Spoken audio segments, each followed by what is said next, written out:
together like magnets, and then they become a new being.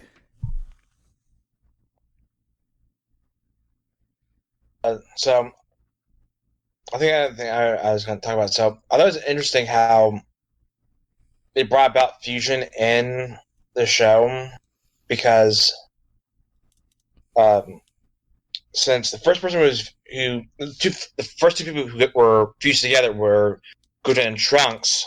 Right. Um, for me, at least, when I remember watching, Dragon Ball when it was still airing, when Goku, talked about like, oh, you know, two people confused, I was like, oh my gosh.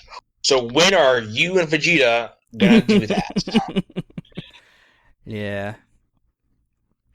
I Um, rem- I was really excited about them too because of the yeah, action figures in the magazines. I actually already knew about Gotenks and yeah, Vegito, but then when yeah, we actually got to the Buu arc, I was all like, "Oh, when are we gonna see that?" yeah. Because um, even though I knew about like them being like Gogeta and Vegeta, I didn't know the names yet. But Yeah. I knew there's those two fusions. I just didn't know which one we were gonna get in the show, Yeah.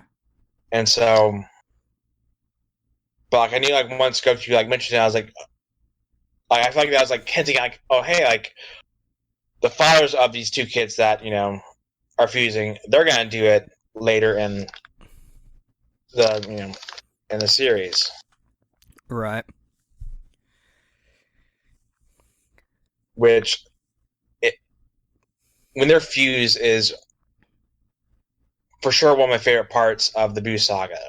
Yeah.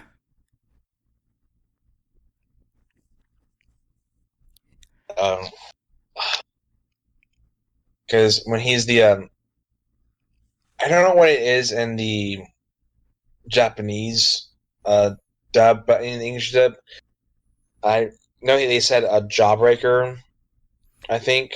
I think it's supposed to be a jawbreaker, yeah, or some sort of like hard candy. Yeah. I think they say rock candy in the Japanese version, Okay. but they probably changed it to jawbreaker since that's kind of what it looks like. Or I'd have to look back and see what exactly it was. Um, But yeah. But since you talked about how there's a dance um with one and there's earrings with the other, I was gonna say, well, I was gonna ask, not ask, but like you can tell there's a difference in the difficulty of performing, well, not performing, but getting fused together. Since yeah, because with the dance you have to actually perform it, whereas your opponent may not necessarily let you do that. And also, yeah, even if they do let you do it, you might not get it right. yeah, which you know, even if it's not canon, in the movie they showed, Goku and Vegeta messing up, at once. Yeah, Um, and it was also in the Broly movie as well. So I guess you could say it's. I guess you could say sort of like the failure of the fusion is canon. yeah, um, but yeah, I do love in the Broly movie, like if you're thinking about it, since do they ever mention how like if they can unfuse if they get it wrong? I think the way it works is that they just have to wait out the 30 minutes, which I guess we should know.